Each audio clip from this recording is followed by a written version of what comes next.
Bonsoir alors mesdames, messieurs pour cette troisième et dernière partie de l'émission Angle Mort. Nous allons dans cette partie décrypter un petit peu l'actualité politique et économique. Avec moi, monsieur Yassine Merzougui. Bonsoir. Bonsoir. Vous allez prendre la casquette politique Hassan Matin cette fois-ci? Non. D'accord, vous restez dans l'expert. Pas expert. Économiste, il a expliqué, d'accord. Tarek Hafid, bonsoir. Vous êtes journaliste, Soir d'Algérie? Oui, entre autres. Oui. Donc, mesdames, messieurs, nous allons parler de l'actualité politique. Yassine Merzougui, aujourd'hui, le président, M. Abdelmajid Tebboune, a reçu le FFS, le Front des Forces Socialistes Al-Mouradia, à la présidence de la République. Ils ont discuté de plusieurs sujets politiques.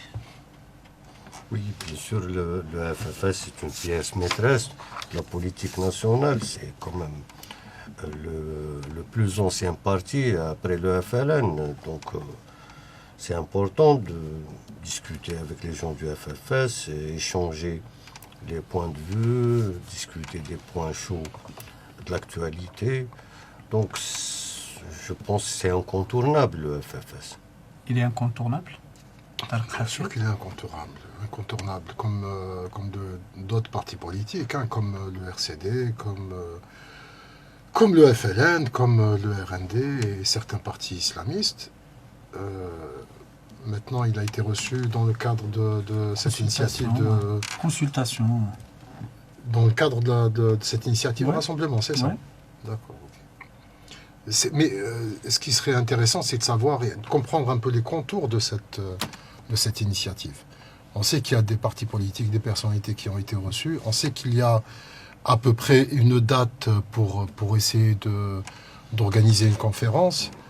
Mais est-ce qu'on a réellement expliqué à l'opinion publique ce que c'est? Non. Il y a point de déclaration, point de confirmation. Je pense qu'il va y avoir une synthèse à la fin.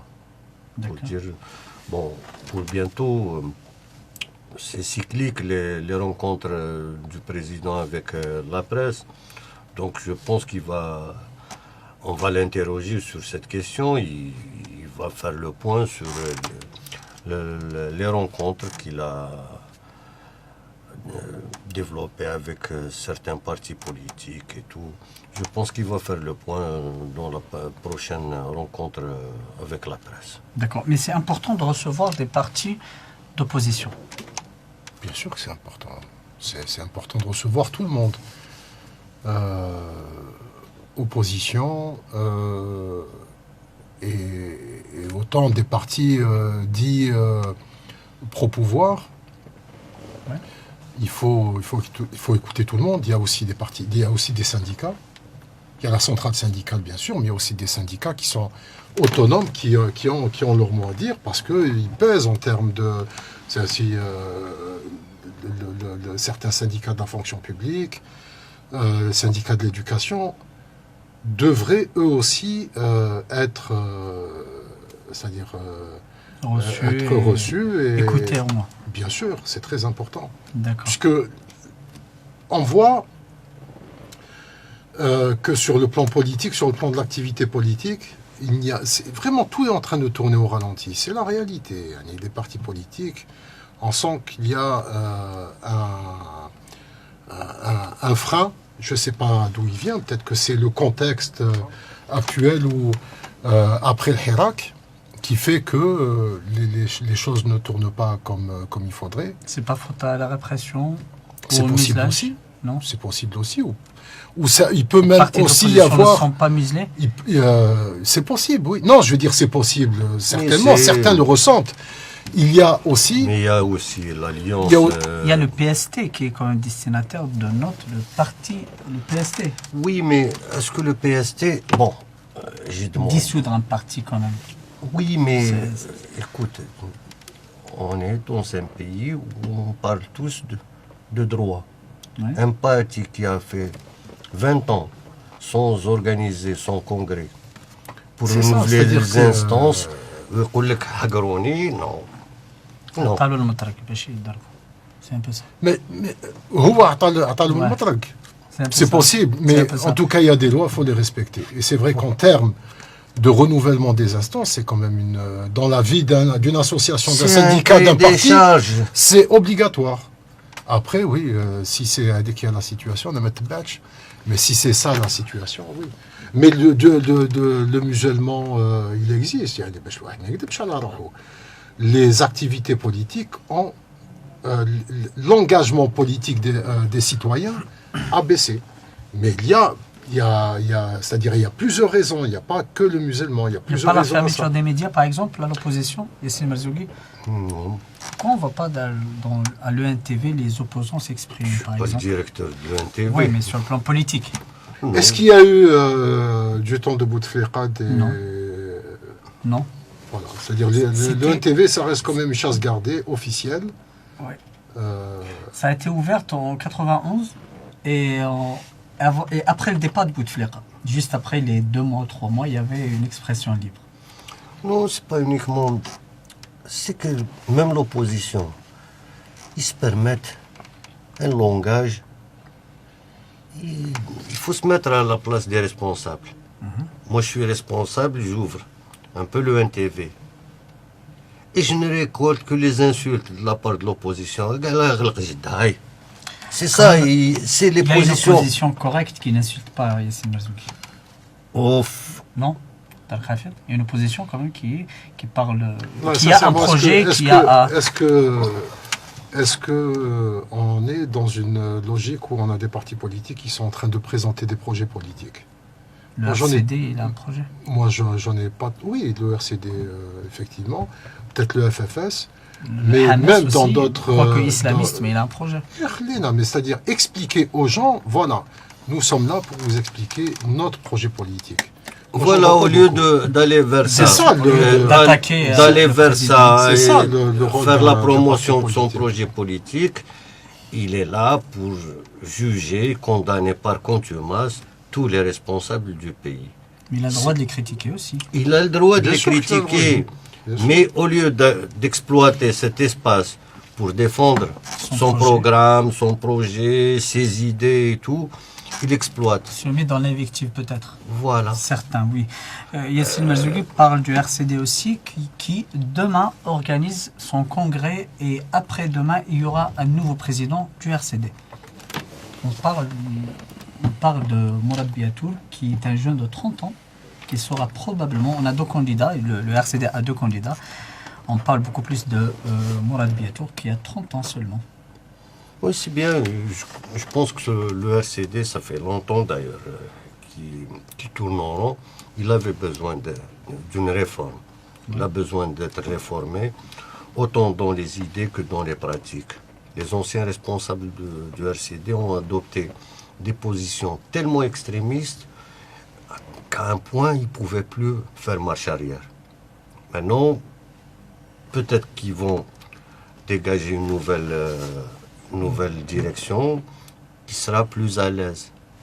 Et un peu Plus réconciliante, on va dire. obligé. On vit dans le même pays, on est dans le même espace. À quoi ça sert d'avoir tout le temps des affrontements avec le pouvoir public? Et quoi ça sert de boycotter tout le temps? À quoi ça sert de boycotter tout le temps et puis dire غير شرعي, تمك شرعي?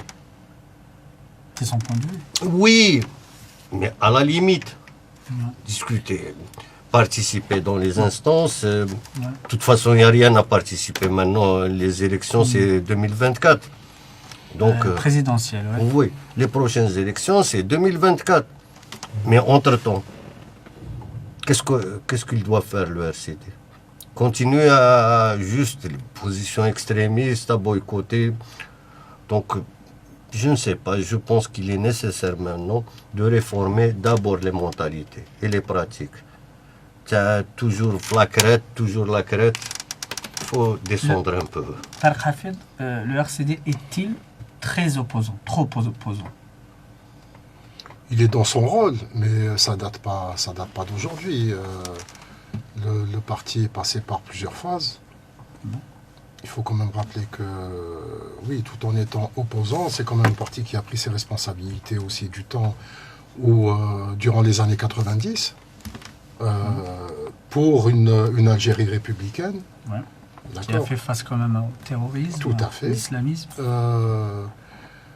Contrairement au FFS qui est parti un peu, qui avait pris une autre voie plus du côté, on Du va pouvoir. dire, Saint-Égidio. Ah oui. Saint-Égidio, oui. Saint-Égidio, 95. voilà. Donc, mais le problème maintenant, c'est qu'il y a un grand problème de confiance, c'est-à-dire au sein de la classe politique. Certains partis sont tétanisés, n'arrivent pas à bouger, mais sans tétaniser pas uniquement par le pouvoir. Il y a eu aussi l'épisode Hirak, où il y a eu le rejet de la population de tout ce qui peut ressembler à un parti politique. Alors d'opposition, on n'a pas d'opposition. C'est la réalité. C'est-à-dire qu'il y a eu un rejet. Comment? Sauf le Je RCD marchait quand même. Oui, mais Oh. est-ce que... Pas en tant que Pendant le parti. Hirak. Pas en tant que parti. Smahli, c'est... Ouais, ouais. Est-ce que le Hirak, c'était uniquement des marches le vendredi? Le Hirak, c'était à la base quand même un mouvement. C'est ça, derrière le Hirak. contestation. De contestation pour le changement, etc. C'est devenu, après, petit à petit, ça s'est transformé en sortie le week-end. Sans réel, c'est-à-dire... Alternative. pas uniquement alternative, Proposition. parce que c'était un moment où normalement on aurait dû voir l'émergence d'une élite, ou d'élite politique. Malheureusement, ça n'a pas eu lieu. Malheureusement. Donc il y a une crise de confiance, une crise où il y a certains partis politiques qui sont tétanisés, ou même des personnalités politiques qui je ne veux plus m'appliquer. C'est un jeu ça de crée réellement un Chauffe, problème ça. maintenant actuellement. C'est un jeu de compromis. Notamment quand on parle du RCD, pareil pour le fils, ils ont été agréés de manière illégale. On a On démissionné. ne compare pas quand même le fils au RCD. C'était le même jour. Un parti qui a fait du terrorisme. Attends. Oui. Le même jour, il y a eu le départ du gouvernement Qasdim Rbah, Rabbi Yarhamou, et avant l'installation du gouvernement Mouloud Hamrouch, il y a eu l'agrément du fils et du RCD. Ça, c'est un compromis entre les deux, c'est-à-dire entre le fils et le pouvoir, le RCD et le pouvoir. Ça reste à vérifier, ça n'engage que M. Non, il y a Mazzoughi. ça m'engage, les dates sont là. D'accord. Les dates sont là. Belkaïd Rabbi Yarhamou, qui était ministre de l'Intérieur, était démis de ses fonctions. Donc comment il a signé l'agrément de ces deux partis? Au-delà, si on regarde les compromis entre le RCD et le pouvoir, c'est en dents de scie. En 92, il s'est mis au même rang que le pouvoir pour soi-disant défendre l'Algérie républicaine. Ouais. Mais c'était une façon de s'octroyer une parcelle du pouvoir. Ok, on a passé les années 90. À l'arrivée de Bouteflika, Saïd Sadi a dit clairement « J'ai été séduit par Bouteflika ». Il l'a dit publiquement. Tout à fait, il a participé au Et gouvernement. il a participé. Une année après, بدأت الحجر, بدأت الآخر, la rupture. Et ils ont On- démissionné. معليش. Juste après les événements de 2001, je en parle Kabylie. des compromis. En 2011, Saïd Sadi a cru au printemps arabe. Oui. Mais c'était valable en Tunisie, en Égypte, quelque part. Ici, c'est pas facile. Il a cru, il a pris le mauvais choix et ça lui a valu sa carrière politique. Maintenant, il y a une nouvelle direction du RCD. Je pense qu'ils sont plus intelligents. Savoir maintenir. La nouvelle qui sera installée, Voilà. qui sera votée, on va dire. Oui. Je pense qu'ils vont essayer de maintenir une bonne distance par rapport au pouvoir. Ni pro-pouvoir, ni anti-pouvoir. C'est-à-dire être libre de dire je suis d'accord avec ça, je ne suis pas d'accord avec ça. Et avec cette manière de gérer leur relation avec le pouvoir, je pense qu'ils vont aller bien loin.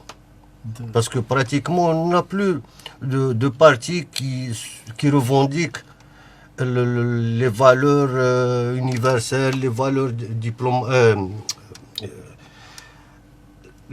plutôt les droits de l'homme et tout ça.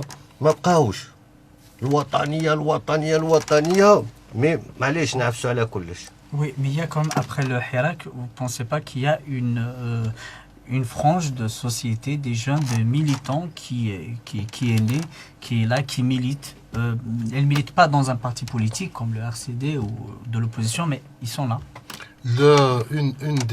Un des grands acquis, je pense, du Hirak, c'est l'intérêt pour de très nombreux Algériens à la chose politique. Je connais autour de moi des personnes qui vraiment ne savaient pas ce que c'était que la politique, mais ils te bâchent. Et le Hirak a provoqué quand même ce déclic. Maintenant, est-ce que ce sont des personnes qui vont intégrer ou qui ont décidé d'intégrer des partis politiques? J'en ai pas vu beaucoup. J'ai vu par contre, au moment de l'élection, des élections locales, beaucoup de personnes, c'est-à-dire s'engager, créer des listes indépendantes, notamment Kabylie. Bon, j'ai été étonné de voir certaines personnes qui ont dit, voilà, maintenant c'est le moment de s'engager en politique, et si je m'engage en politique, je vais le faire à mon niveau, c'est-à-dire au niveau local, dans mon village, dans ma ville. Ouais. Pour les législatives, il n'y avait pas de participation, comme c'était très minime. Mais C'était pour les très locales, minime. non. Oui, pour les locales, il y a eu, oui. Voilà. Maintenant, est-ce que si le pouvoir lance actuellement une initiative pareille de rassemblement, c'est qu'il y a un besoin réel pour lui d'ouvrir et d'essayer de trouver des compromis. Le besoin s'est fait sentir alors. Certainement. Le système algérien a besoin à un certain moment et on l'a vu, ça s'est fait régulièrement après 88, de dire voilà, on ferme, mais après, au bout d'un moment, il faut qu'on ouvre, il faut qu'on essaie de rassembler tout le monde pour trouver des solutions, mais surtout pour impliquer tout le monde dans les prochaines décisions. Là, maintenant, on arrive à cette phase. Comment ça va se faire? Donc on a trop fermé. Le gouvernement a fermé. Évidemment que le gouvernement a fermé. Non, mais il est à l'aise. Pas simplement dans le sens de la répression. Oui. Pas simplement dans le sens de la répression. Le fait par exemple, on le voit sur le plan médiatique, c'est pas normal ce qui est en train de se produire actuellement. Il faut quand même aller vers plus d'ouverture. Nous, on le demande, nous, on le ressent en tant que professionnels des médias. Il est impératif d'aller vers plus d'ouverture. Non, je fais pour essayer de trouver des solutions. Il parle de pouvoir. fermeture quand même. Bon, quand on parle d'ouverture, il est à l'aise maintenant pour ouvrir. Parce que le pouvoir, il a mis de côté le franc social. C'est-à-dire que tu as un baril à $120. Ouais. C'est maîtrisable, donc le franc social. Donc le franc social, on l'oublie. Il y a les divergences politiques, comment on les gère? Donc déjà, l'opposition est affaiblie. Quand il y a un baril à $120, il n'y a rien à réclamer. Donc, ils vont mettre mais les libertés individuelles n'ont rien à voir avec le baril. L'opposition réclame les libertés individuelles. Ça se sent. C'est-à-dire que même à $120, tu ne vas pas affronter ceux qui sont au pouvoir comme si c'était à $20. Oui, bien sûr. Ouais. Donc maintenant, c'est des Wali, c'est des loisirs, tout gentiment. Oublie cette histoire de dégage, non, on oublie. Parce qu'il y a de l'argent. Voilà, il y a de l'argent. Certains rejettent cette initiative, entre guillemets, de rassemblement du gouvernement, notamment les avocats, les partis politiques, qui parlent plus de détenus d'opinion. Est-ce qu'il y a des détenus d'opinion en Algérie, M. Yassine Merzougui? Il n'y a pas de détenus d'opinion. Si on voit les dossiers, vous avez vu quelques-uns? Oui, j'en ai vu beaucoup. D'accord. Et il y a des parents qui me contactent tout le temps pour essayer de trouver des solutions à leurs enfants. Mais il n'y a pas de fait politique. Il y a des insultes, il y a des attaques non justifiées, et surtout ça. Mais il n'y a pas d'opinion politique. Détenus d'opinion. Il y a des personnes qui sont en prison qui ne devraient pas être en prison. Ça, c'est voilà, bon, on peut dire ça. Par exemple. Il faut faire en sorte, moi je ne les connais pas, sincèrement. je ne suis pas du tout en train de suivre. Mais c'est ce que Mais fait il y a le des gouvernement personnes- maintenant. Il y a des personnes qui sont en prison qui ne devraient pas être en prison. D'accord. Donc Ça, il y a c'est bel et certain. bien détenus d'opinion. Je ne sais pas comment sont qualifiés les faits, Non. mais en tout cas, Je ne peux pas dire que c'est c'est des pas. dettes. Il y a Dans des les choses faits inacceptables qui leur actuellement. sont reprochés, il n'y a pas de délit d'opinion. D'accord. C'est des faits qui sont réprimandés par la loi et c'est tout. Mais on voit le gouvernement, on parlait tout à l'heure, Oui. ce rassemblement-là, c'est déjà un pas et je pense qu'il va atterrir sur l'histoire des prisonniers. Bon, khalas, on trouve, Une je pense, solution politique. pas politique. C'est une grâce, mais pas politique. Pourquoi les graciés s'ils ne sont pas injustement incarcérés? Mais tu te mets dans la peau de leur avocat. D'accord. Il faut voir leur dossier. D'accord. Yassine Mazouki, vous Même avez les dit. parents, j'ai rencontré des parents, ils disent, ou les amaha. Mais est-ce qu'il n'y a pas une façon de rectifier tout ça? Donc, Hassan Matin, il est dans cette option. il faut qu'on se voit d'abord organiser des rencontres. La base qui décide dans Oui. ces questions. Merci beaucoup Yassine Merzougui. J'aurais voulu parler du pétrole, du pic, mais le temps nous est compté. Yassine Merzougui, merci beaucoup d'être là. Avant de clôturer, Bark, je vais vous donner une information concernant le Hadjar. Donc, c'est une bonne nouvelle. Le gouvernement. Complexe sidérurgique El Hadjar. Voilà. Ouais. Donc, il y a le gouvernement qui va examiner prochainement, c'est une question de quelques jours, je pense, il va examiner l'extension du complexe et aller vers des extensions pour pouvoir produire 1,5 million de tonnes. Mabrouk alayhom, j'espère que pour la région, ça va soulager beaucoup de gens à Al-Hadjar. Et actuellement, on produit combien? 600, 700, 800 000 tonnes à peu près par an. Et ce n'est pas un seuil de Et rentabilité. après extension, Après extension, ça va aller vers 1,5 million de tonnes. donc ça va couvrir déjà le marché national, la consommation. Le marché locale. national et Et l'exportation. l'exportation surtout. L'exportation. Donc c'est une bonne nouvelle pour l'économie nationale et pour les gens qui ne voyaient pas le bout du tunnel par rapport au dossier du complexe sidérurgique El Hadjar. Merci Yassine de clôturer cette émission avec une note positive. Merci d'être là. Tarek Hafid, merci beaucoup d'être là. Merci. On se retrouvera jeudi prochain pour vous. Et c'est Tarek Hafid qui arrive en retard, toujours. Je suis arrivé. Avant lui. Non, en même temps. En même Ouais. temps, oui. Merci beaucoup, messieurs. Merci d'être là. Merci beaucoup, mesdames, messieurs. Moi, je vous retrouverai le lundi dans votre émission Oulash El Moujamala et Angle Mort le jeudi.